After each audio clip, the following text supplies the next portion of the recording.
গাজায় ৮ মাস ধরে চলা যুদ্ধের অবসান ঘটাতে শুক্রবার একটি প্রস্তাব উত্থাপন করেছিলেন মার্কিন প্রেসিডেন্ট জো বাইডেন। সেই প্রস্তাব সঙ্গে সঙ্গে প্রত্যাখ্যানও করেছিলেন ইসরায়েলের প্রেসিডেন্ট নেতানিয়াহু।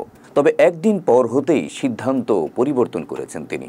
আমেরিকার দেওয়া গাজার যুদ্ধবিরতি প্রস্তাবে রাজি হয়েছেন নেতানিয়াহু। প্রস্তাবে প্রথমে ৬ সপ্তাহের যুদ্ধবিরতি এবং পরে ধীরে ধীরে স্থায়ীভাবে যুদ্ধ বন্ধের বিষয়ে উল্লেখ করা হয়।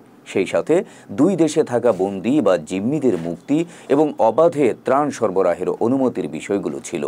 রোববার নেতানিয়াহুর যুদ্ধবিরতির প্রস্তাব মেনে নেওয়ার বিষয়টি নিশ্চিত করেছেন ইসরায়েলের প্রধানমন্ত্রী বেনিয়ামিন নেতানিয়াহুর সহযোগী ওফির ফালাক। তিনি বলেছেন, এই প্রস্তাব ত্রুটিপূর্ণ হলেও তাতে রাজি হয়েছেন নেতানিয়াহু। ফলে গাজায় দীর্ঘদিন ধরে চলা ইসরায়েলি আগ্রাসনের সমাপ্তির একটি রাস্তা তৈরি হতে যাচ্ছে বলে মনে করছেন বিশেষজ্ঞরা।